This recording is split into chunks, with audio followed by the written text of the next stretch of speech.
Okay, good afternoon. Thank you all for joining us. We're here today to discuss Hawaiian Electric's planned RFP for Hawaii Island.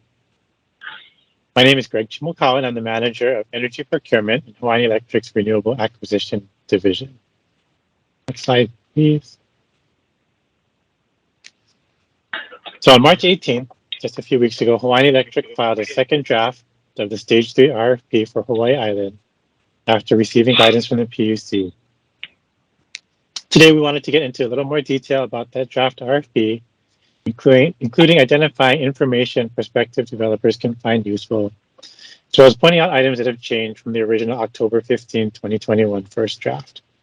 We'll have time at the end for questions that may come up during the presentation, or if there are additional questions that were not previously submitted via email. We'll also be seeking feedback after the presentation, in particular on a couple of proposals that the companies offered in this most recent draft of the RFP. Next slide, please. So just a couple of housekeeping items before we get started. Just wanted to let everyone know, in case you don't see it on your Teams app here, that the meeting here is being recorded and will be available for future viewing on our website. Also, just a quick reminder, if you're not speaking, to please put yourselves on mute, just so everyone can hear. And then if you would like to participate, if you have questions, and when we get to Q&A, you can please use the raise hand feature in Teams, or if you're calling in by phone, *5. And as always, if you have questions or comments, please submit them to the email, the RFP email address here on the screen, Hawaii Renewable RFP at hawaiianelectric.com. Next slide, please. So for today's presentation, I'll first go over the scope of what we're seeking through this RFP. Then I'll go over the RFP process and requirements, noting some of the differences proposed for this RFP in comparison to recent Hawaiian Electric RFPs. I'll pass it over to Chris Lau, the manager of corporate energy planning, to discuss grid needs identified for Hawaii Island. And then later I'll turn it over to Leland Cockcroft, manager of system operation planning on Hawaii Island, to go into more detail about the technical requirements for this RFP.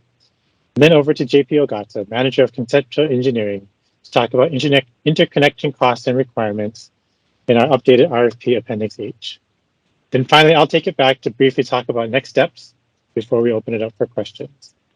And we've saved quite a bit of time for questions and further discussion at the end. So as much as possible, I request that you hold your questions until that time. The next slide, please. So let's start with what we're looking for in this RFP. Next slide. So here we're looking for, in this RFP, both energy and capacity from either new or existing projects. We're seeking up to 65 megawatts of capacity and between 200 and 325 gigawatt hours per year of energy. I'll note that that's a change from what we previously set, even from March, which was 95 megawatts of capacity and 206 gigawatt hours of energy. Importantly, we want to note that the portfolio of projects that we're selecting, we want that to be able to supplement the existing resources that we have on the system, with the result being a balance in the distribution of the generation resources on Hawaii Island. And in particular, we're seeking roughly 60 megawatts on the east side of the island to help support a geographically diverse portfolio. For more information on that, I would like to point you to Chapter 1, the introduction and general information of the RFP, to summarize what we're seeking here. Okay, next slide, please.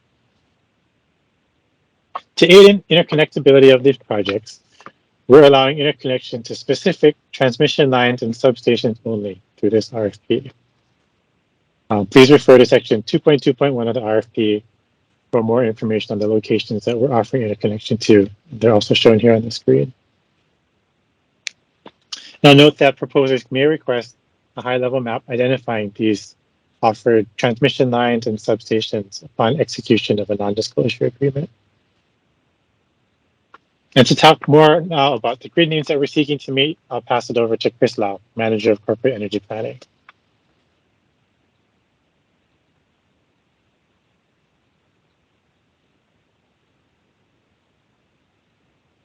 Thanks, Greg. On the next slide,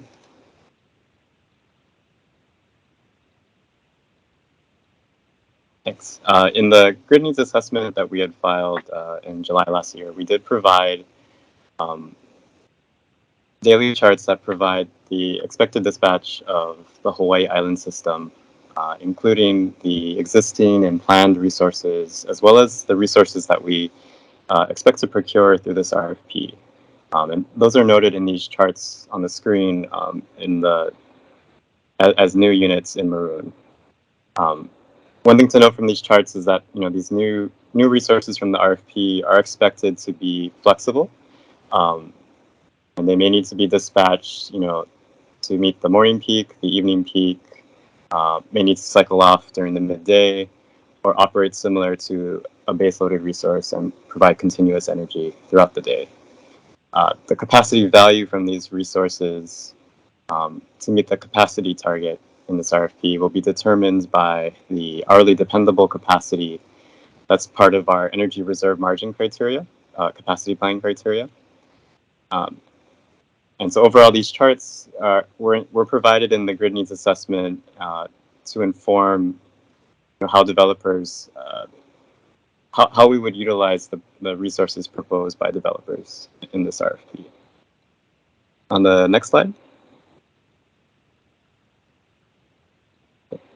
So in addition to energy, that was noted on the last slide, these new resources through this RFP are expected to provide other grid services, including upward and downward regulation on a 20-minute to 1-minute basis.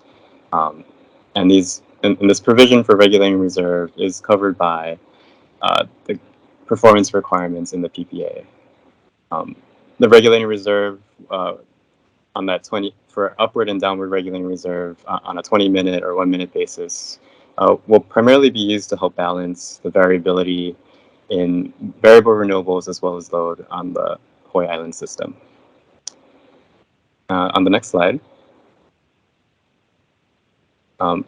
Also wanted to note, so like Greg had mentioned earlier in the presentation, we'll continue to prioritize resources on the east side of Hawaii with a target of 60 megawatts. And this is primarily for two reasons. The first is to diversify the location of our generating resources for resilience. The second is to address potential voltage issues in East Hawaii, primarily for reliability. And lastly, I wanted to note that grid forming control will be required for projects with battery energy storage systems. And with that, I'll hand it back over to Greg. Thank you, Chris. So for those of you, next slide, please. For those of you who may not be familiar with Hawaiian Electric's RFP process, I'll now give a quick overview. And even if you are familiar and engaged, I'd like to point out some key differences proposed for this RFP compared to other recent procurements. So on the next slide, this is a visual overview of the process at a high level. So where we are currently is in the RFP development step, noted by the orange arrow there, awaiting an order to issue a final RFP. The draft RFP identifies a timeline that spans approximately 10 months from the time the final RFP is issued until the selection of the final award group. Dates of each step are subject to commission approval. One change in the process that I do want to point out is that with the improvements to the IRS process we've made, we plan to have that study complete before we execute the contract and file the contract. And this way, where there's only going to be one filing with the commission, and will eliminate the need for an IRS amendment.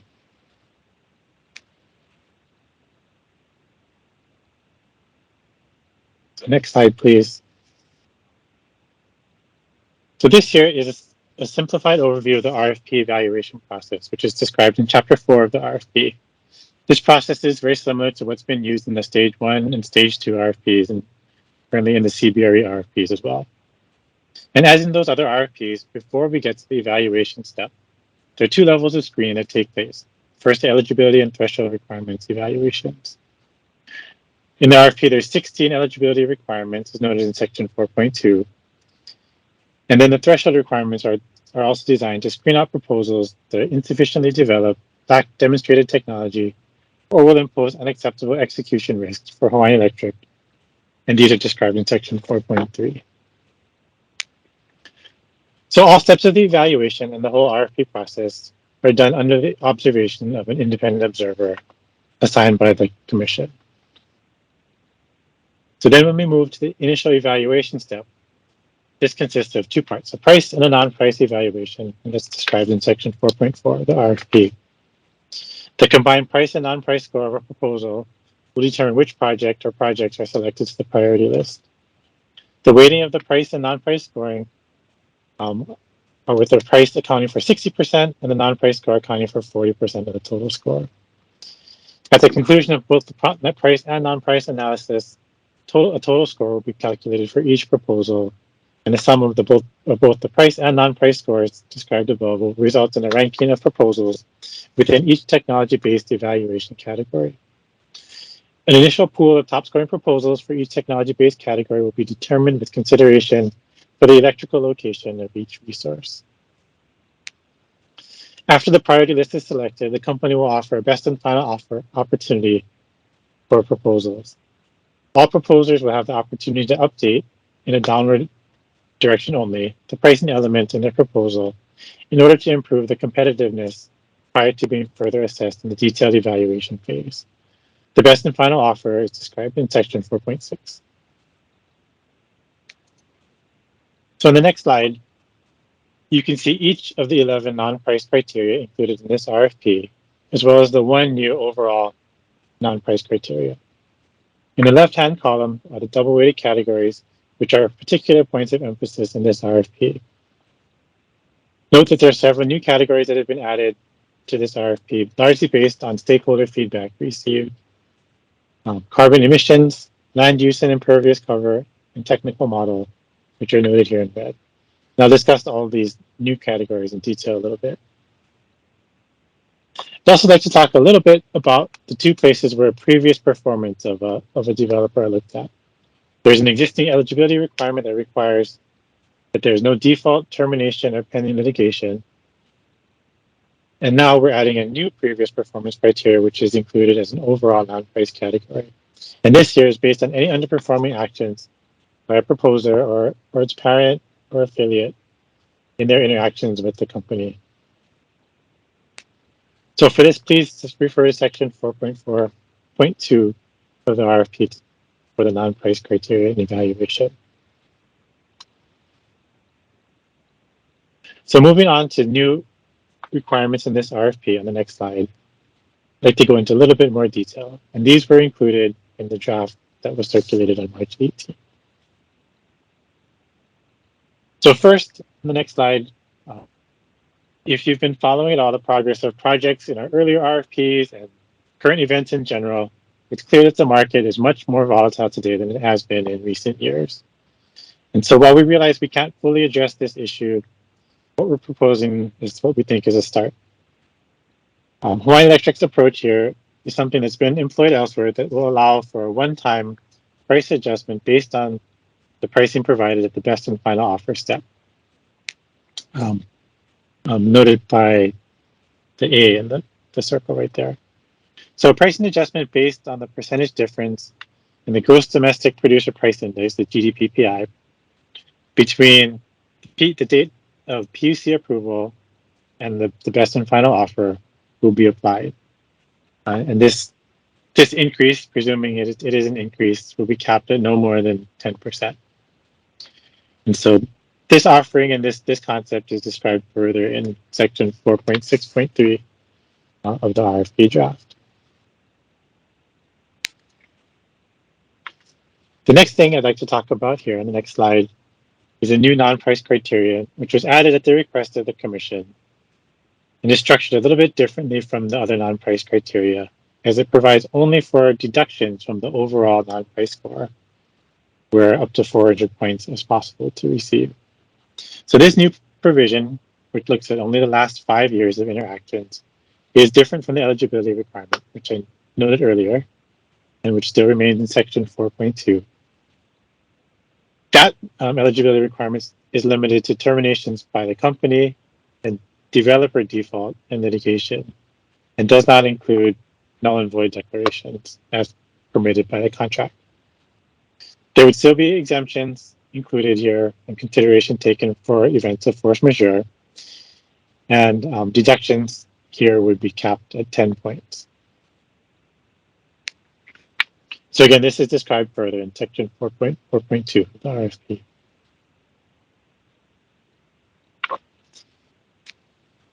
On the next slide, something else new that's being added as a proposal in this RFP or in some of the recent draft RFPs that we've put out is a requirement of a community benefits package. And this will be considered in the community outreach non-price criteria. But this requirement for the first time is going to be that there's going to be a commitment required to a defined community benefits package for each project.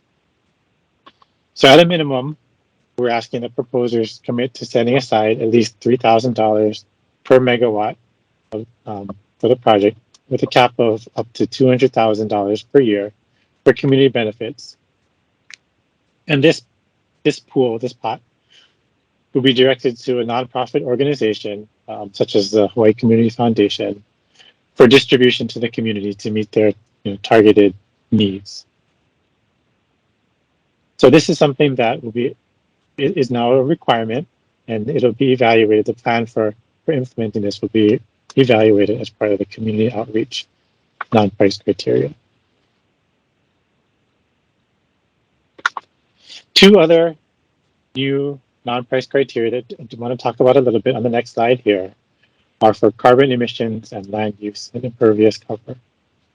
So keeping in line with our aggressive carbon neutral goals, both for the company as well as for the state, we've added this non-price criteria to the RFP.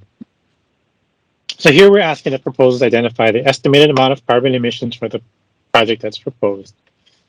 And preference will be given to proposals that commit to further reducing or mitigating their facility's carbon emissions. And another new non-price criteria here that we're introducing is this land use and impervious cover, which is added to encourage development other than on the more productive agricultural land and in open space.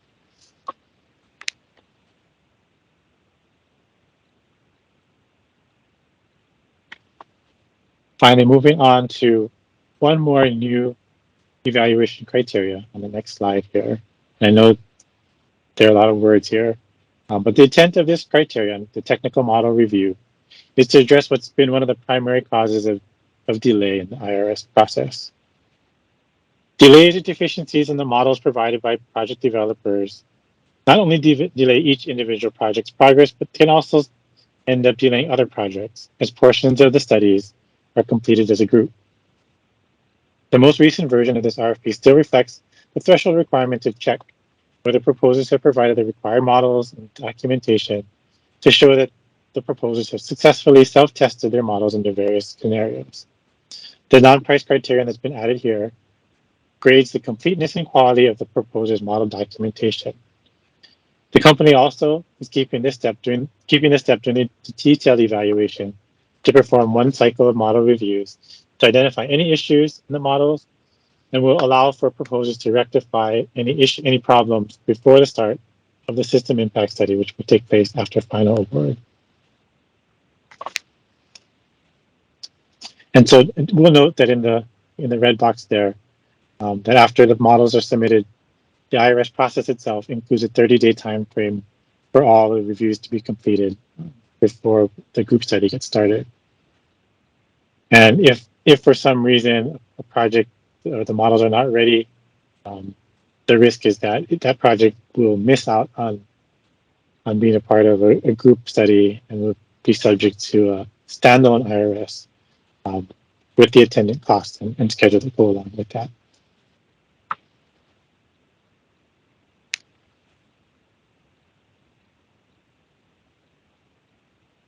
Okay, so moving on the next slide, please. I just wanted to point out, I know there's a lot of information here, some of the places where useful information about the RFP is available. So on the next slide, I need to point out in the RFP itself, in particular, the RFP requirements are laid out in the body of the RFP itself, and also in the contracts for stage 3, which are appendices J, K, L, and M of the RFP, reflecting the different technology contracts that we have. The structure of the proposal that we're requesting that it's in the form laid out in Appendix B, which is the proposer's response package. And as we've done in our recent RFPs, submission of proposals will be through the Power Advocate platform, which is a web-based software that we've used successfully over the last few years. Additionally, I want to note again, interconnection facilities and cost information, and so that's just something that we've worked hard to improve, over many iterations, is available in Appendix H. And then beyond what's in the RFP itself, additional places where there's information on projects and interconnection in particular are in the filed PPAs, which are public and able to be searched on the document management system for the PUC at the URL shown here on the screen. In particular, and the PPAs are long, attachment G of the PPAs show the company-owned interconnection facilities and the costs that that are required for the proposers, the developers, to pay to the company. And so, do you want to note if and when you're referring to that attachment and the information there, that those costs for company-owned interconnection facilities are just a subset of the total company-owned interconnection facilities, and the costs reflected there, only cover the costs that the project will pay to the company. There are many more costs and many more requirements that are not included there. But this is a good place to look for more information.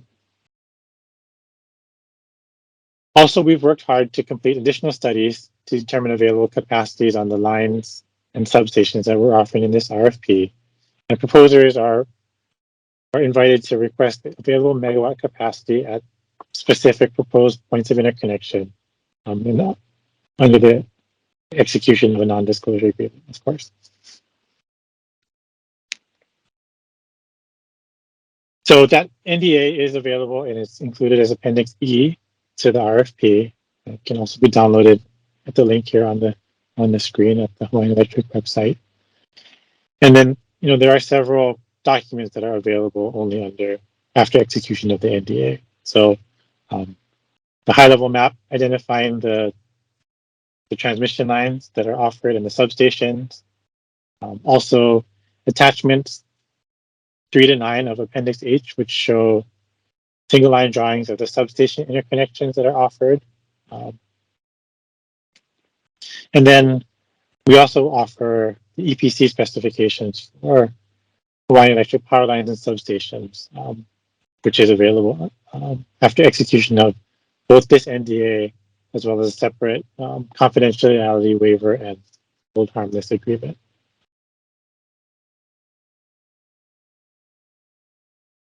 And now, on the next slide, I'd like to turn it over to Leland Cockcroft, Manager of System Operation Planning on Hawaii Island.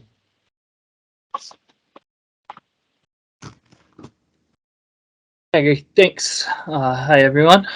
I'll start talking about the different contracts we have provided for this RFP. You can go ahead and move to the next slide. So for the Hawaii Stage 3 contracts, as was earlier mentioned, basically there's 4 contracts for the 4 different types of projects that we are soliciting in this RFP. They're captured in Exhibits 5, 6, 7, and 8 of the filing, which constitute Appendix J, K, L, and M. In Appendix J, we have the draft model RDG PPA. This is the one that has gone through several iterations of our prior RFPs, as these are the contracts that we've been using for the existing acquisitions of solar plus BESS facilities. In addition to the body of the PPA that is Appendix J, many of the technical requirements are contained in this Appendix J1, which is a project-specific addendum and basically provides all of the technical attachments to the PPA. Additionally, there's consideration for how the contract would be modified from its sort of base AC coupled assumptions to that of a DC coupled design. Further, for this RFP, we have considered for wind or wind plus BESS technologies, and that draft model PPA is in Appendix K. And so while Appendix K, you will find the technical attachments there also are referring to a project-specific addendum, but without an Appendix K1. It's actually the same project-specific addendum that's in J1. And so there's no real difference between the technical requirements expected of the wind or the PV plus BESS technologies. Then we get into Appendix L, which is the draft model firm PPA. This one has no separate addendums. All of the technical attachments are directly contained within that model PPA. And it has, the same equivalence as what you would find in the PSA, but in the base contract. And then lastly, we have a contract specifically for a standalone storage type of project. It's the Energy Storage Purchase Agreement, ESPA. And this one, like the firm, has no separate addendums for technical attachments, but their equivalents are in that base model contract. We can go to the next slide, and I'll go into a little more detail on each contract type. So in the renewable dispatchable generation construct, which is the method used in the model contracts for both the PV plus BESS and wind or wind plus BESS contracts. Basically, the whole concept of this contract is that there will be a fixed payment based on the modeled capability of the facility or its net energy potential, and not related to the actual energy that gets delivered. This modeled net energy potential is systematically adjusted for certain project milestones, among other reasons. The fixed payment, which has been based on that net energy potential, gets adjusted based on equipment availability performance metrics, as well as efficiency type performance metrics that would ensure the routine delivery of the modeled net energy potential. And so what this is achieving is it's taking what would traditionally be variable resources and turning them into something that is more dispatchable, which then allows them to contribute to reserves among other grid services when they're available or needed. And it self-mitigates the need for additional reserves that would be required of having to regulate against a directly exporting variable resource. And lastly, it removes the concept of curtailment and any risk to the developer's compensation of undelivered energy. And so while there are many technical requirements of this contract, and those can be found in the project-specific addendum, and maybe most importantly, attachment B, which contains the facility's sort of design requirements. Section 1 will contain the description of the active power control interface, which is critical to ensuring how the project is expected to perform in accordance with dispatch. I'd also like to call attention to Section 3 of Attachment B in the PSA, as that is what we call the performance standards. And so those are sort of the critical descriptions of the expected performance of the facility as well. We can go ahead and move to the next slide now. So next I'll talk a little bit about the model firm PPA that we have in this RFP. This one we call a firm capacity renewable dispatchable generation PPA. So also, to be dispatchable, but now rather than being something that's dependent on a variable resource in order to be dispatchable, this would be dependent on a firm resource. And so with this contract, we define a contract firm capacity as the net dependable active power that would be made available to the company from the facility at the metering point and is subject to our company dispatch. Really the difference here is that this resource is expected to be available, 24/7, 365, with provisions for, expected normal maintenance in a year.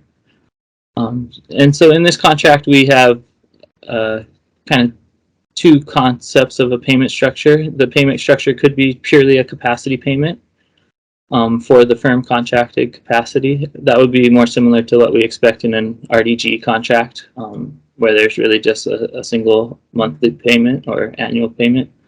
Or it could be a combination of capacity and energy payment, with the provision for the energy payment intended to capture variable costs if there are any related to the particular resource that's being used. And so that would be if there was, some sort of renewable fuel cost, and so the consumption of that fuel is dependent on the kilowatt hours produced, then, there would be a variable cost related to that consumption. Or if it had to do with maintenance requirements of certain run hours, and there's a cost associated with, the run hours there. In this contract, we use similar methods for adjusting those payments as we have in the RDG contracts. So ensuring that a certain level of availability is being met, as well as the performance of the equipment is in accordance with the contract. As is the case with the renewable dispatchable contract, this contract too explains the active power control interface in section 1 of attachment B, which in any dispatchable sort of agreement, that control is critically important to how it's used. We can go ahead and move to the next slide. And so the last contract type that we have in this model, in these models for the RFP, is the energy storage purchase agreement. In this contract, we have no provisions for monitoring energy production, as storage in its standalone nature is not actually producing any energy, but is just shifting it. But otherwise, many of the technical requirements are basically the same as what we have in the RDG PPA, being that in those contracts they have a paired storage device, and so really just removing sort of the production side of that contract and really just focusing in on the performance of the storage alone. As in the RDG contract, this is structured in a way with a fixed payment that gets adjusted for availability and performance of the facility. And the contract really works to define sort of the expected use case. But I would also, encourage that these technical sections of this contract get reviewed in detail, because one could see this as being sort of a bundled sort of service from the storage, as it's not expected to be, just base loaded and following a schedule necessarily, but is expected to be also performing, several ancillary type or grid services in its dispatch as well. So things like regulating voltage at the point of interconnection and having a primary frequency response would be expected of this resource as well. And, beating that drum of the active power control interface, again, anytime we're looking to be dispatching resources to meet load, ensuring that the active power control signal is being followed closely is critical to ensuring our success. So I think that's all I had to cover for contracts, and I encourage everyone to review those to the extent they can. They're long, but they contain a lot of thought about the technical requirements of these resources. Great, thank you, Leland. And so on the next slide, so now I'd like to turn it over to JP Ogata, Manager of Conceptual Engineering at Hawaiian Electric, to talk about Appendix H to the RFP, the interconnection facilities and cost information. That's great. great. The next slide. Yeah. Can you move to the next slide, please? Okay, so Appendix H, we've done a lot of work to try and improve the information in there to get, to inform you guys on what the requirements are and try to get better cost information as well. So I'm gonna, oh, we went too far. Sorry, can you go back one slide?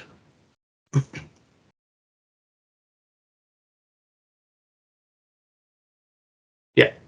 Okay, so there's 4 main sections in Appendix H. Section 1 is the cost responsibilities between the proposer and the company. Section 2 is going to have your proposer paid company costs to support the project. So just in general, any costs you see in Appendix H are the costs that the proposers will have to pay the company. It does not include any costs for items the proposer is responsible for. Section 3 deals with the responsibilities between proposer and company on a proposer build project, which all of these should be. And then the last section, section 4, provides typical company iterations that should be included in your schedule. I'm going to focus most of the discussion here today on section 2, but please take time to read through all the sections, as there's a lot of information that will be helpful to you in preparing a proposal. Next slide, please. Okay, so section 2.1 provides the cost to support substation work for interconnection to a 69 kV circuit, essentially building a new switching station. If you look on the screen, there is a screenshot of a part of the section. So item 30, that's your baseline cost and is required for all projects of this type. For 34A through C, that's the remote sub work that may be required depending on the grid connection point. And you can request that information on how much, how many of those or each of those are going to be required for any given grid connection point to those circuits that were listed in the RFP. And then this is only substation support. So for T&D, project management, telecom, and security, you need to look at the other parts of section 2. Next slide, please. Okay, so section 2 provides a cost to support interconnection to the existing substations that were identified in the RFP. All costs that are in the table for each site are required to interconnect to that site. And similar to 2.1, for T&D, PM, telecom, and security, you got to see the other sections of section 2. Next slide, please. Okay, so I wanted to highlight the interconnection at Keamoku because it's a little different than the other sites, and the company is proposing a cost share for an interconnection project here. The reason we're doing that is the interconnection at Keamoku is beneficial to the system because of its central location and because there are already 5 circuits that terminate there. But it also requires a complete rebuild of the station because it's not set up for interconnection. So the initial build out of that rebuilt sub is going to depend on the size of the project that's proposed. And the cost split is going to be different for each situation. However, the full build out in the future that must be planned for is the same for all. So proposers are going to be responsible for costs of an equivalent interconnection to the T&D lines. So that's shown in green in the figures on the screen, and then they'll be responsible for land for the full build out and permitting. The company is going to be responsible for the additional costs to allow us to replace the existing Keamoku substation, which is shown in red, in the figures on the screen. So for example, a 60 megawatt project connecting to T&D lines would require minimum 2 gen-tie lines and 3 transmission circuits. So that figure up on the screen kind of reflects that split in responsibility. So for a 60 megawatt project at Keamoku, the proposer would end up being responsible for 8 of the 11 breakers and relocation of 3 of the 5 transmission circuits for the initial build out. And then the company would pay for the remaining 3 breakers and 2 transmission circuits to fully replace the existing substation. Next slide, please. So the costs that are shown in the Keamoku section of Appendix H include only the company costs to support the proposer responsible items that the proposer will pay for. It does not include what the estimated company contribution would be. So if you look at the screenshot on the slide, this is kind of sticking with that 60 megawatt project. That first item shown on the screen, item 48A, would be the substation work that the proposer is responsible for. And then the second item, 48B, would be for the relocation of T&D lines that the proposer is responsible for. It said the cost there says TBD because we are still developing it, but it'll be there in the next round, or the next filing. Please note that the T&D relocation costs assume the substation is built adjacent to the existing site, but no site has been identified for use. So proposers will have to identify a site as part of their proposal. If it's in a location that's not adjacent to the sub, the proposers will need to add line extension costs for each circuit from section 2.3, which I'll go over next. So next slide, please. Okay, section 2.3 provides the cost to support all T&D work. In the red box, you'll see item 130, which is the baseline and is required for all projects, whether interconnecting to a transmission line or to an existing substation. In the blue box, you'll see line extension and upgrade costs. Item 161 is that line extension cost, and it's basically engineering review and inspection for a proposer built line extension. And that needs to be added to item 130, depending on how long any line extension is. The other three costs assume the company does the work because it is in our existing energized corridor. Section 2.3, it's not pictured here, there's no screenshot, but section 2.3 also includes costs for facility service power, which should be accounted for as a proposer cost, even though it's handled under a separate proposal letter for service and not under the PPA. So, you know, please include those and account for that if needed. Next slide, please. Okay, section 2.4 provides costs for PM, project management, and it is required for every project. It's split up by engineering, construction, and testing closeout phases. So the total amount is going to vary based on, or depending on what the schedule is, the project schedule. Next slide, please. Okay, section 2.5 provides requirements and costs for telecom. Proposers will need to determine what is required for their project based on the requirements that are listed, and then pick which items and costs are needed based on the comm options that are chosen. Next slide, please. Okay, and then section 2.6 is the last section in section 2. It provides requirements for security at substations, including requirements for proposer facilities, housing company equipment, and then requirements for a new company-owned substation. It also describes the responsibilities between proposer and the company. So the costs shown here are for items that the company is responsible for performing. Proposers must do their own due diligence on the items they are responsible for. Next slide, please. Okay, I just want to highlight real quick section 4. You'll see a screenshot, the screenshot of one of the tables. Section 4 provides typical company iterations that proposers should include in their project schedule that is provided with proposals. We want to make it clear that we are trying to provide, with all the information that we're providing in Appendix H, trying to provide a roadmap for you to be able to include appropriate proposer paid company costs and the appropriate schedule durations in your proposals. So when we review these proposals, we will be looking for these items. So again, I want to reiterate, please review the entire Appendix H and incorporate the appropriate items into your proposals. And it'll help us review it, and you know, it'll be a better proposal, we think. Next slide, please. Okay, lastly, there's attachments that go along with the different types of interconnections. Attachment 1 is just provides hypothetical project examples to show how to use the cost information given in Appendix H to build what company costs would be to support the project. Attachment 2 is the SLD and notes for an interconnection to 69 kV lines. And then attachments 3 through 9 are the SLD and notes for interconnection to the existing substations that were identified.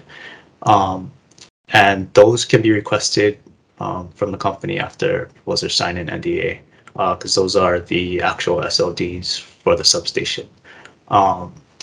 Please note that attachment 7 through 9, which deal with Keomuku with the three levels of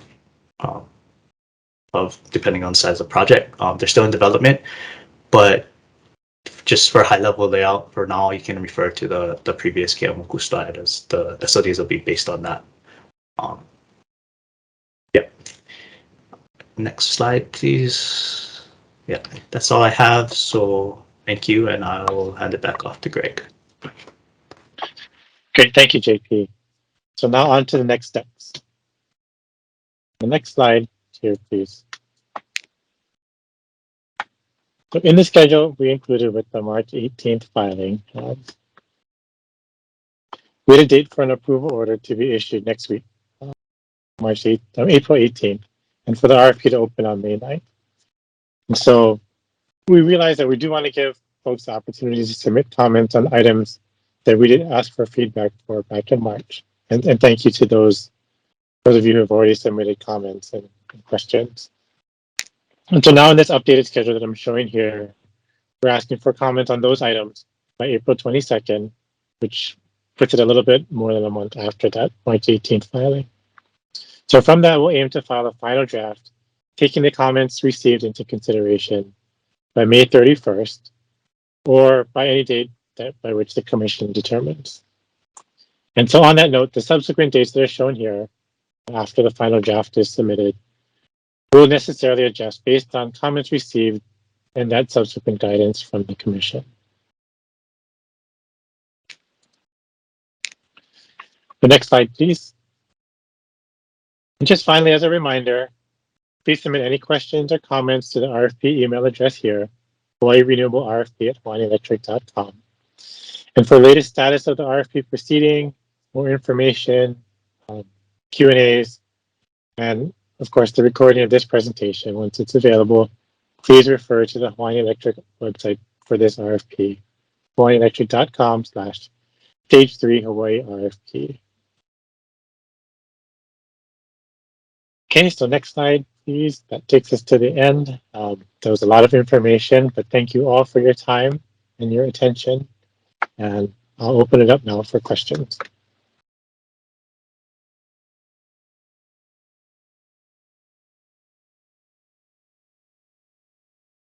This is Stephen from the commission with a question. Okay, go ahead. Can you hear me? Thanks. I wanted to start with the grid needs assessment. I was wondering if you could point to the main drivers behind those updated grid needs, and also if there's a reference to a specific analysis that was done to come up with the 60 megawatt requirement on East Hawaii. And the last one on the grid needs assessment is what are the latest assumptions being used for the hourly dependable capacity? And I'm wondering if there's alignment with IGP in those updates to the GNA. Thanks.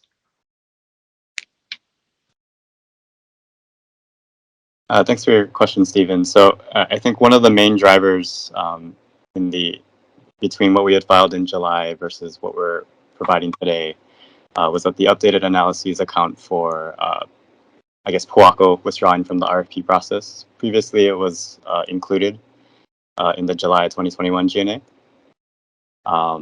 And then I think you had also had a question on the HDC assumption. So in our updated analyses, we are using the 80th percentile HDCs, which were discussed with the technical advisory panel in the IGP process.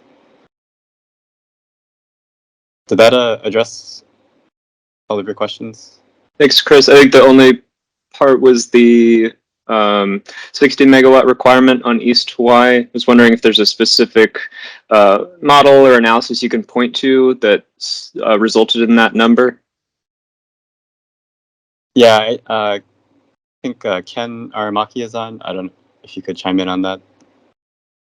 Yep, thanks. So the 60 megawatt requirement came in part from the original grid needs assessment, which looked at which assumed Poako was on the west side, and that and notwithstanding Poako, there was a need for new generation on the east side, and that's why the original target for the RFP was located on the east side only. So because this new RFP now expands east and west, the target for East Hawaii is now at 60, and then the remainder would be from other parts of the island.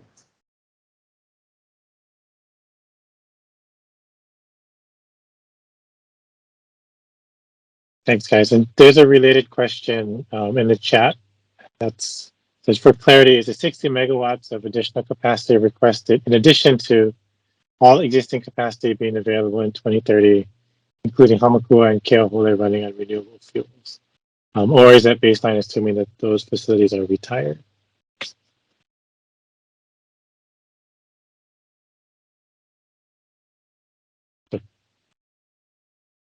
Ken or Chris? This is Mark. We are in some of the analysis that identified the 65 megawatts of capacity. We are, there's a PPA for Hamakua Energy Partners that runs through, I believe it's 2031 or so. So we are looking at potentially preparing for whether that PPA comes to an end or not.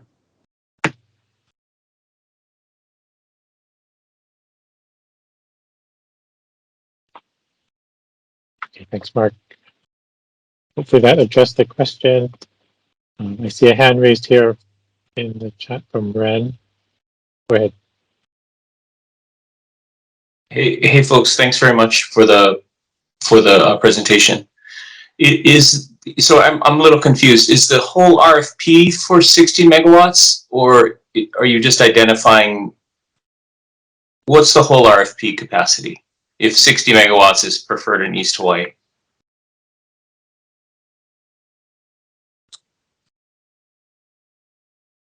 This is Mark. The East Hawaii requirement is separate. The main thing we're after is the renewable energy target, the 200 to 300 gigawatt hours. And then from there, we'll determine whether those resources also meet the capacity requirement. But of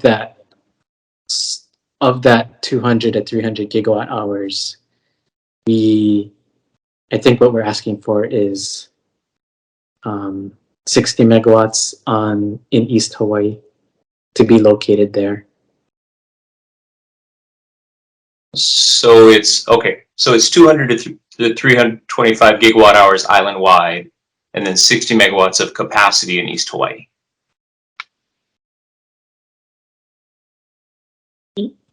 Of that. Yeah, I think that's right. Yeah. Okay, and then another question, the charts that Chris showed, if I was looking correctly, the new units that were identified, that's what you're looking to procure, the dark red? Is that correct? Yeah, as part of this solicitation, that's what you're identifying as sort of the need? Yeah, Ren, that's correct in those daily charts. Okay, and that generation looked like it was all outside of normal daytime hours. Is that correct? I just saw it real quick, but. No, so yeah, we showed that, yeah, there's a kind of a variety of different types of dispatch that may be required of these new units. So I think we did show that there was in some instances where, it was generating during the day. Okay. I think the main point that we wanted to show is that it needs to be flexible. Okay. So yeah.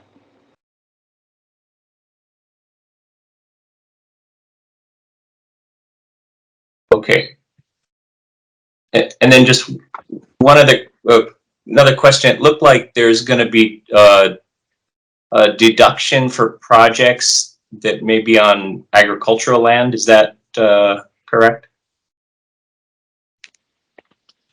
Hi, Ren.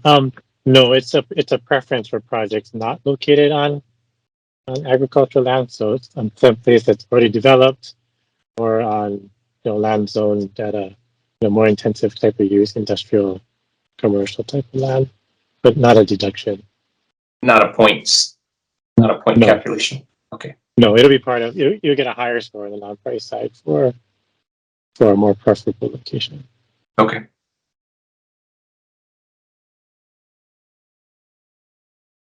Okay, thank you.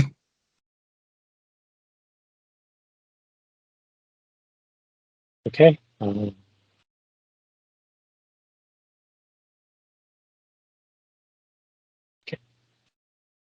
I see another hand raised, Stephen. Thanks.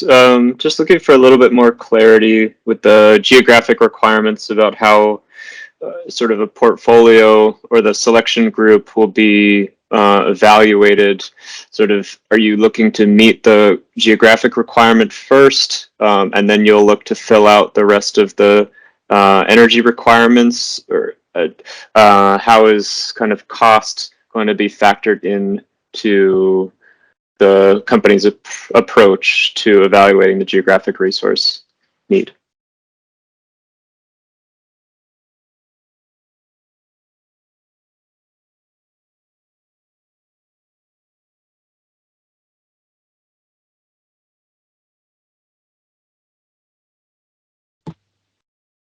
So we indicated in the RFP that we'll be looking for a portfolio that meets all of the needs. So that might result in the least cost portfolio not being selected in the instance, to ensure that we're maintaining the balance of generation between East and West Hawaii as identified in the grid needs assessment.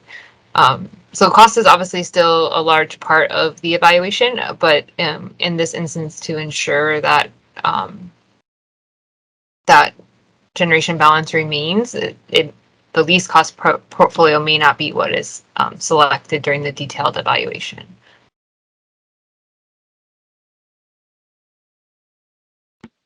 Great, thank you.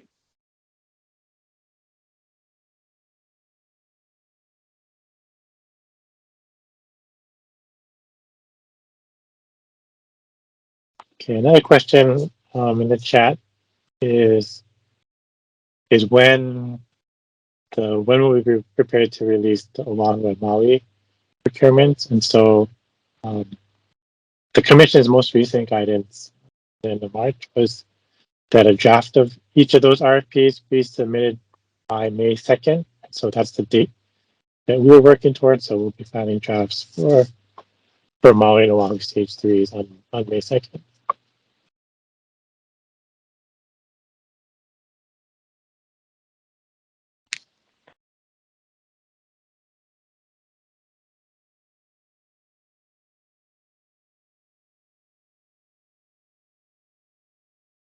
Okay, we did have questions that came in through email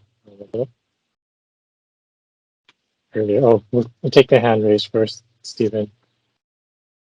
Okay, thanks. I've got quite a few, so if we want to go back and forth between the email ones, but another topic I want to touch on is how the companies are going to be evaluating interconnection cost estimates. I believe in the discussion about Appendix H, I wanted to clarify, an earlier statement in the presentation said that the RFP did not include all of the responsibilities for seller-built facilities, but then I believe in Appendix H, you stated that Section 3 would cover proposer build responsibilities.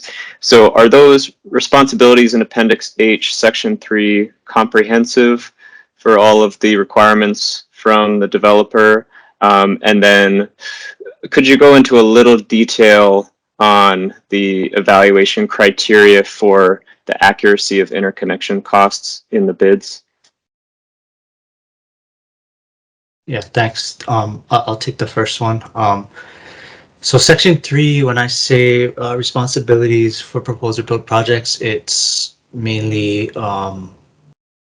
when you're looking at the COIF, what the proposer is going to be allowed to do, and then what the company is still going to do. So, for example, tapping to a line, we're going to do the final tap to the line because it's in our energized corridor, and so we're going to keep hold of that. There's some testing and things like that on the substation side that we're going to keep control of. So it lays that kind of stuff out. It may not necessarily be for like technical requirements. It's more for who's going to perform what. Does that make sense? Yes, thank you.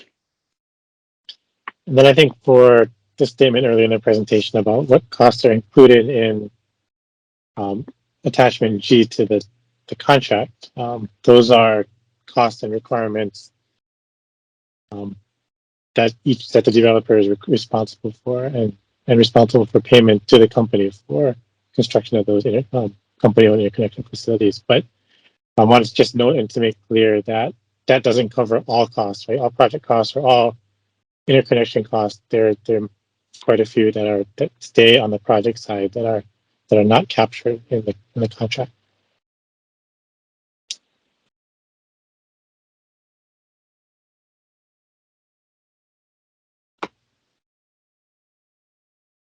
Okay.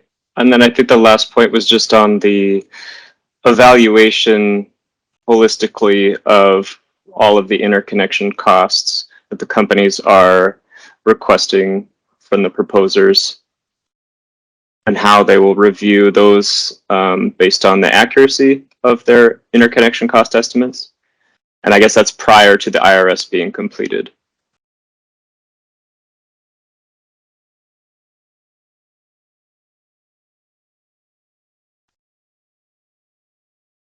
So what we're looking for is, did the developers,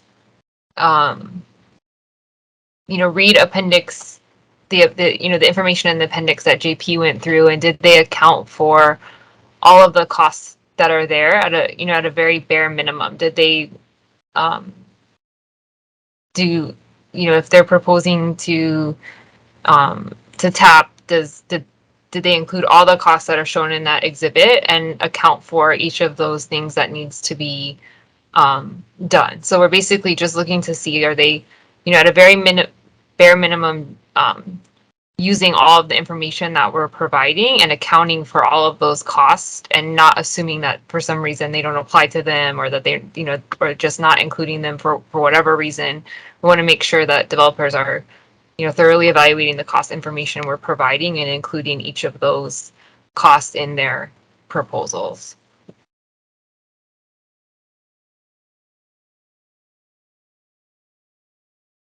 Okay, thanks for the clarification.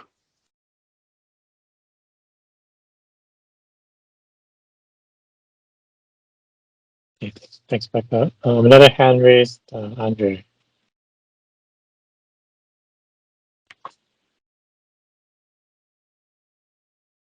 Everyone again for this presentation. It looks like the schedule that was released during the slideshow is a little different from what was released on the Exhibit 2. I assume that'll be updated through the PUC when that's approved, this new timeline. Yeah, so the schedule that was in the presentation just now, that just accounts for a little bit more time for comments to come in after today's presentation. And since we're having these discussions directly, just to give a little bit more time to get some feedback, and then another submission of a draft before we get to looking for commission approval. So previously, that approval step came pretty close to today's date. So I'm just proposing something more reasonable. And obviously, if there's more specific commission guidance, then the next schedule will reflect that. Great, thank you.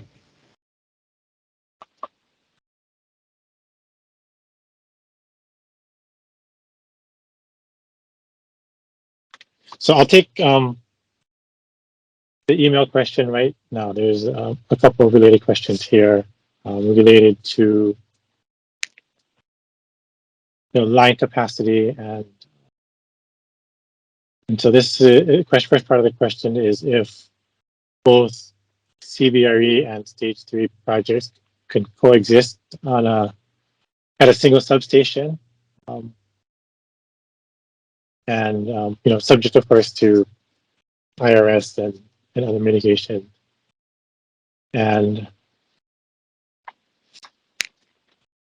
so I think in general, at a high level, our response is that that's possible, that projects from from different procurements or projects from CBRE and Stage 3 in particular, they may coexist at a single substation, but of course that's subject to the detailed analysis that's required to study the impacts of those projects on not only that substation but on the total network T&D systems.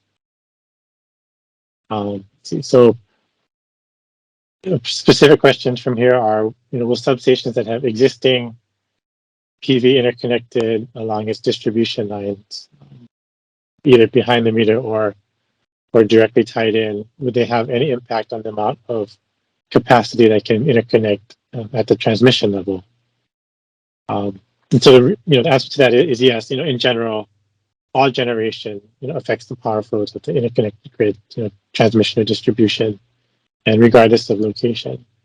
So depending on how much generation is connected to the distribution side of the substation, that'll determine how the level of impact to the capacity available on the transmission lines. And so that requires an individual case by case analysis. And then, so the next related question was whether the utility scale project at a substation, would that have any effect or limitation on things behind the meter or distribution connected? And that previous answer I think is the same, that it's all related and they're all interconnected. And then the third part of this line of questioning is,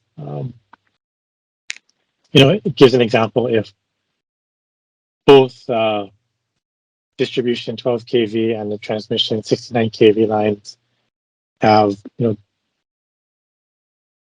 megawatts or more of of aggregated distributed generation interconnected along the distribution lines. If that'll have an impact on the ability to interconnect a larger project on the transmission lines or directly to that substation. And again, this is something that is going to need to be looked at on an individual case by case basis. The relationship between how much generation is connected to distribution and how much capacity is available on the transmission side is not a straight one-to-one correlation. Again, due to the nature of the interconnected grid. So that's really situation and location specific. So hopefully that answered the question, and Hawaiian Electric folks feel free to add to that if that needs further clarification.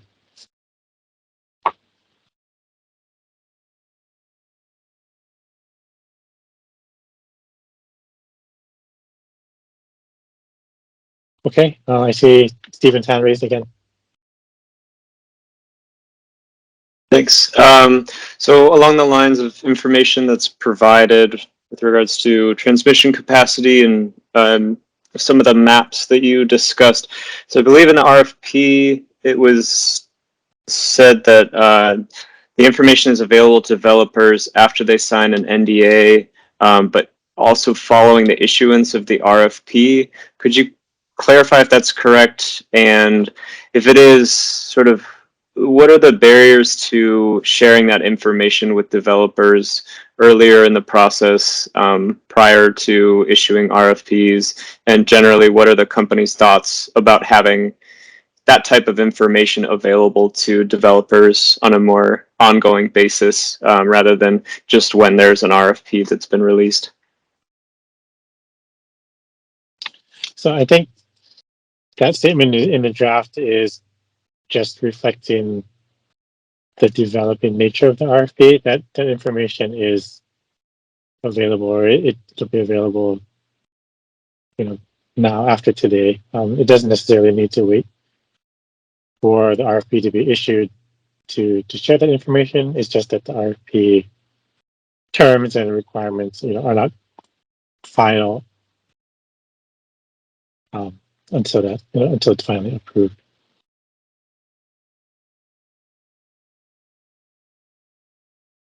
Okay.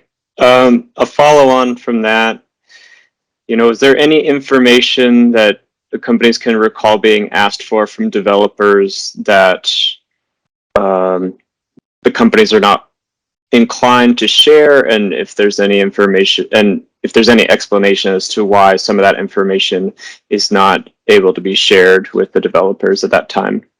Thanks.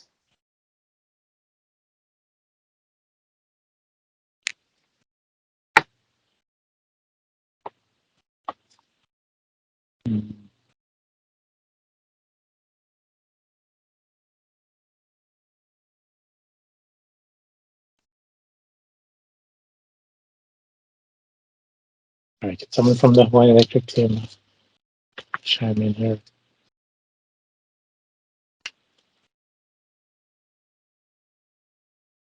Sorry, I apologize, Stephen. Can you repeat the question? Yeah, I'm just hoping to get some context from the companies on if there's any information that has been requested by developers in the past, in general or leading up to RFPs, that the companies are not inclined to share with the developers with regards to transmission capacity and those sorts of things related to the grid.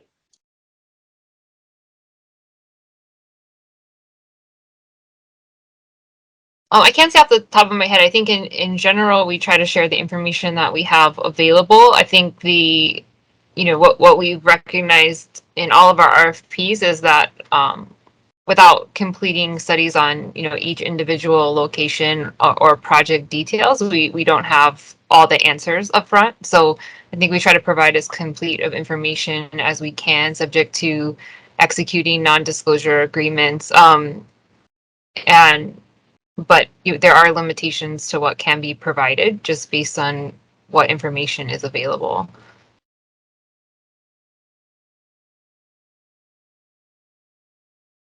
Okay, thanks. And I realize I asked for the information off the top of your head, and that makes sense. But could you just confirm that as of now, there is the ability for developers to request that information, and they can sign the NDA that's up on the website, and there won't be any further delay before the RFP gets issued for that information?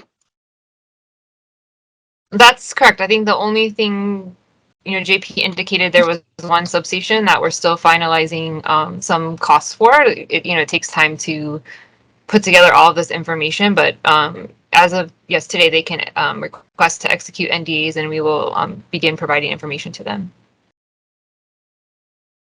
Thank you.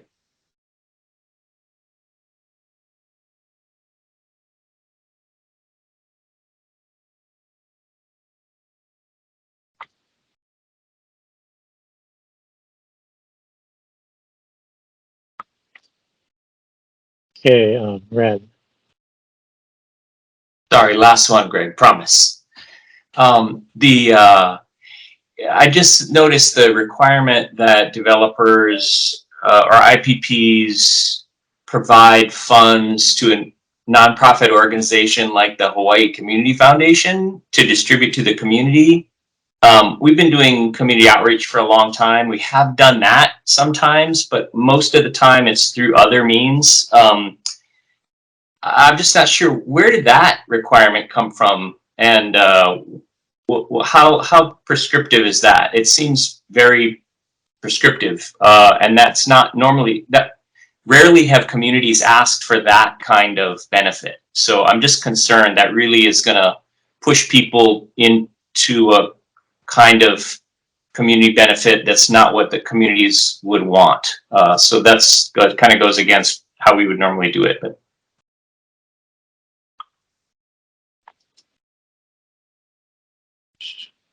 Sure, I can start on that, and maybe others can jump in. So this is something that we've talked to community stakeholders, and it's a model that's we've used before. Most recently in the Kahana Solar proceeding on Maui, but this is a way to standardize and to make sure that the developers are talking to the right people, and they're really reflecting the the desires and the needs of the host communities. Yeah, so maybe I can add to this. So, Ren, we've been going out and talking to the communities over the last several years through our RFPs and through other efforts. And the one thing that we've heard consistently from the community is that they would like us to require a community benefits package. Up to date, we have not required a community benefits package of developers, though developers can receive a higher score if they do agree to commit to one in our earlier procurement. So this is the first time that we're requiring that a community benefits package actually be put in place by the developers. And again, that's based on our discussions with the community that they feel that's something that's been missing from our procurements. And so that's why that addition was added. And to simplify that and make sure that we can, all of the developers are providing sort of a baseline community benefits package, we came up with the proposal that we did. Though, as we've noted in our Exhibit 1, we are seeking comments and feedback to that structure. So we are suggesting a minimum amount per project that should level the playing field in the RFP process, because developers are all having to commit the same amount per megawatt of their project. And they'll know that amount up front, so that can be, factored into each developer's bid. We've suggested, as Greg pointed out, a nonprofit that can be used to help administer that fund, but we won't be requiring the use of that particular nonprofit. Developers can use others. The intent would be that the community could then go and seek, through the nonprofit or whoever is administering where those funds have been deposited, seek grants to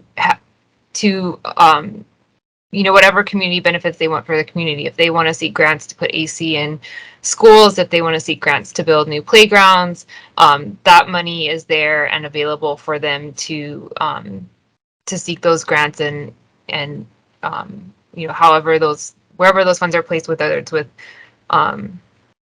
the organization that we've identified as a possibility or someone else. There'd be a process in place and the community would know how to access those funds. Okay, thanks. Yeah, I definitely agree. Obviously, with the I really agree with the requirement for community benefits. We've been doing that for a long time, and it's important that all the IPPs do that. My concern is and I'm not concerned about the amount. My concern is the prescriptive. The way it's described seems very prescriptive and sort of directing people toward the Hawaii Community Foundation. I think it needs to be clarified that this is just an example. That model is expensive. A lot of the money stays, some of the money stays with the Hawaii Community Foundation for administration, and that may not be the best thing for communities. We've had communities, people in communities ask for lots of different types of benefits that would not follow that model. So I think it's just important in the language of the RFP that you explain this as an example, one model that they could use, and so that people don't feel like that's the way everybody has to go in order to get the highest score.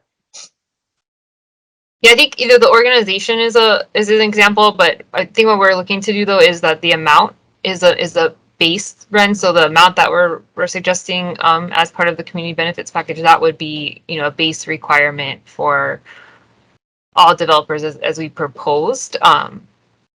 Just wanted to clarify that in case I wasn't clear on that part.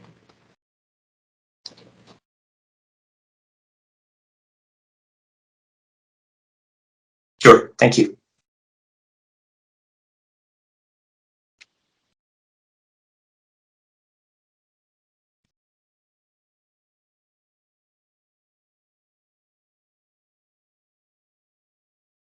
Okay. Yeah. Okay, Stephen. Thanks. And just a warning, I just have a couple more, so this is hopefully one of the last.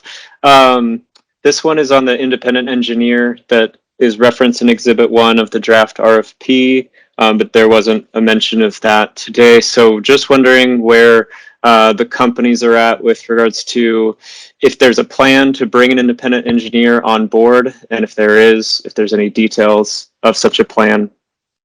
Thanks.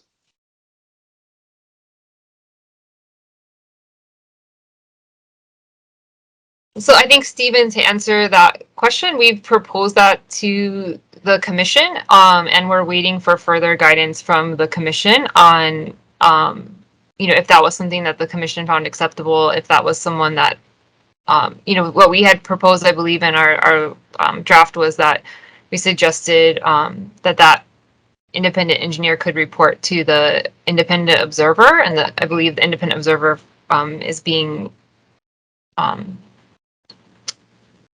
identified and contracted by the commission itself. So we were waiting for further direction from the commission. If the commission wants us to locate and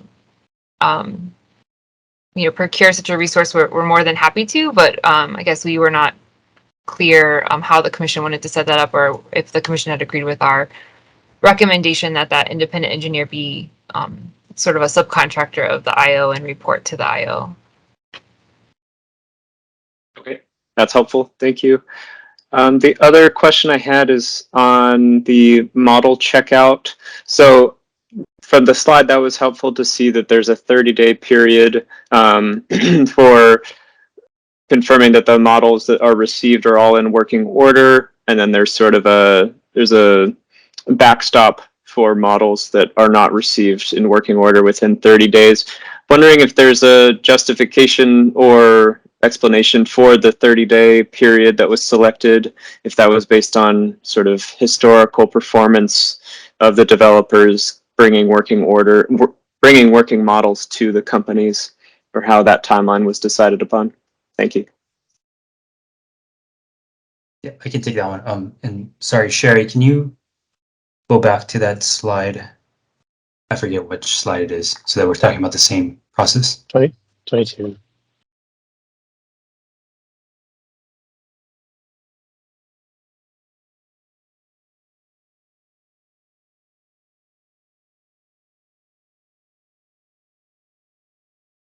Sorry, Sherry, can you share slide 22?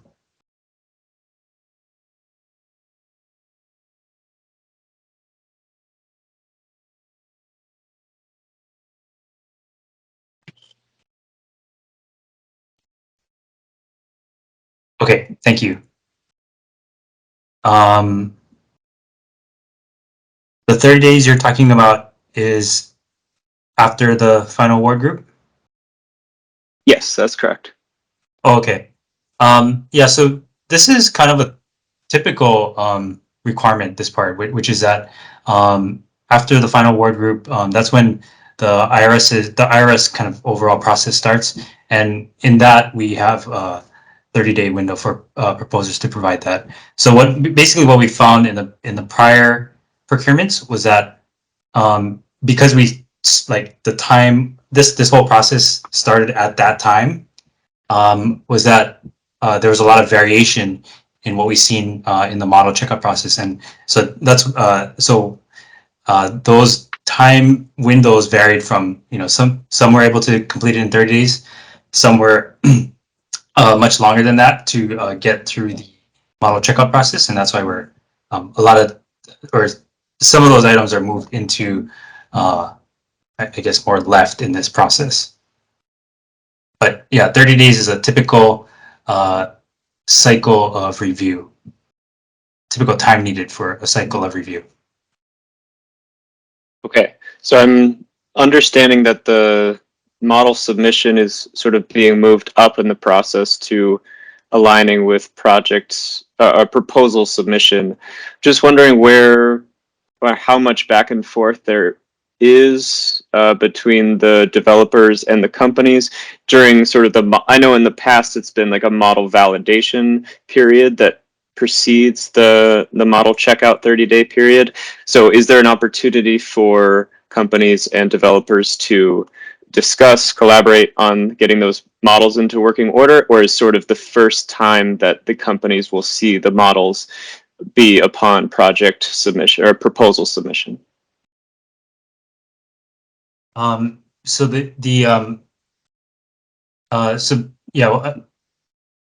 what, Jason, you're on.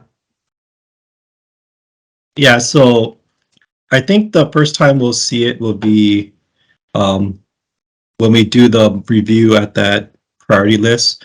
We do plan on having a kickoff, probably next month or so. Well, we will, because like after stage 2, we had a kickoff after the awards where we went through our model review process with all the developers, but we'll do this time, probably next month or so.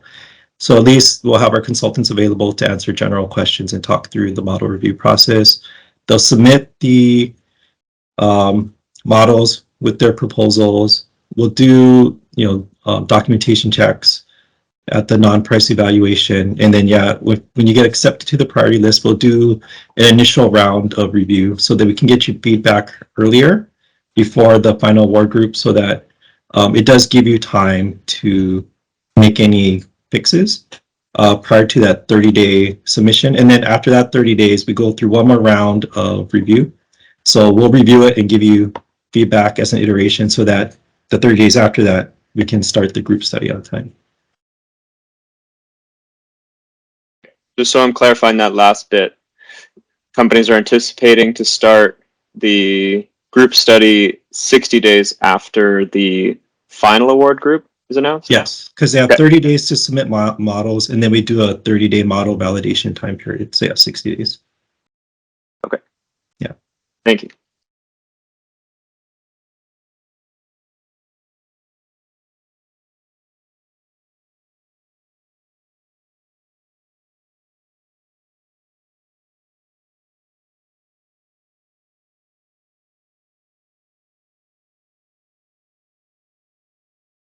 Sorry, we're quickly coming up on 2:30, so wanted to check if there are any last questions here.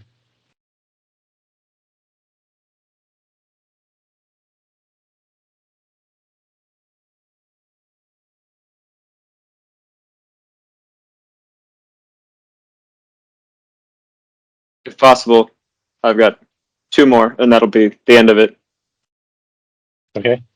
All right, thanks. The first one, in Appendix H, Section 4, they have the estimated timelines for the system impact study and the facility study to combined take about 6 months for completion. Believe in Exhibit 1 of the draft RFP, there was a statement that this process from project selection to PPA would be completed in about 12 months. At other times, it's been stated that the IRS would be completed within a 10-month period. So we're hoping to get confirmation that 6-month, I'm taking the 150 days for the system impact study and 40 days for facility study combined to equal around 6 months for completion of the IRS. Can you confirm that? Yeah, we're looking to complete the IRS in the 60 days. That's correct. Following, getting the models. The system impact study, right, Jason? Yeah, just the system impact study. If you're Not the talking full facilities. IRS, then it's the additional 40 days after that.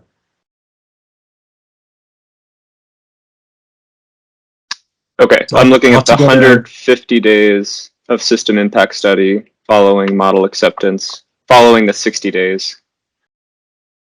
Yeah. Okay. And then the last question that I have is on a different topic, and it's related to the commitment to hire local workforce. And I'm wondering how the companies would plan to vet that commitment. Is that something that they would do up during the construction phase? Or they state that there will be a preference for proposals that make a commitment to 80% hiring of local workforce. Just wondering if there's any vetting process for that.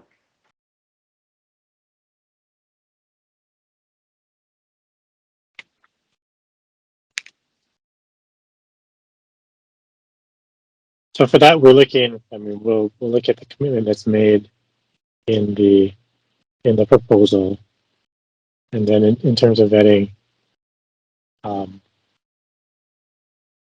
don't know if we have that fully worked out yet, but that's something that we'll be checking back on. That's all my questions. Thank you so much. I know I had a lot. Appreciate it.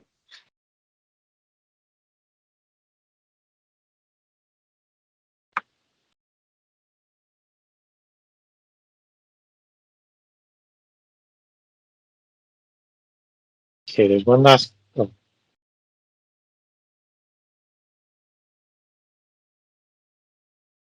Can we take this Seconded. question, Greg? Okay. So there's a question in chat. Is there a certain framework for the community-based benefits program? Is it up to the developer to choose a format, or has HECO developed a format where MPOs would submit their plans to HECO and developers could choose? So what we propose to developers is a minimum amount of funding to contribute to a community-based community benefits package. We've suggested that those funds be provided to a nonprofit organization, and then the nonprofit organization would be responsible for administering those based on community grants. And so the nonprofit organization would need to set up the process to have an application process for the community to submit to them. I think we did request that to seek a grant, the community would to be determined to be part of that community, you have to be within the same census tract or an adjoining census tract of the project. So it couldn't just be to anybody. So there are some parameters that we proposed. Again, we're seeking feedback on this proposal, but that's how we've set it up. So there would be some things that the nonprofit organization would need to put in place on their end in terms of how they would take applications and administer those grants to the community, but we have put some limitations on defining what the community is, how much money the developers have to pay in, those types of things.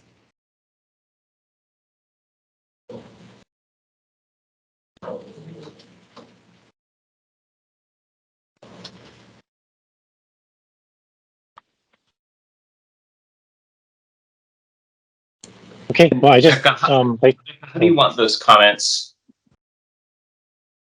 In what format do you want to receive comments? Oh, you can send them in writing to the RFP email box or submit them in the docket, whatever your preference is, Ren. Okay, thanks. Thanks. That's a good wrap-up question. So, do you want to thank everyone for your time, attention, and good questions today? And as Becca noted, that please either through the docket or directly through the RFP email address, please provide further comments. We'll look for those by next Friday, the 22nd. So that'll keep us on schedule for our next draft later in May. And then, as always, updates, Q&As.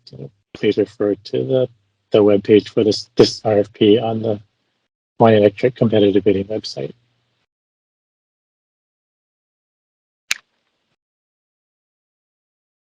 Okay, so with that, it's a little past 2:30. Thanks everyone again for your time and attention. Have a good afternoon, and thank you for your interest.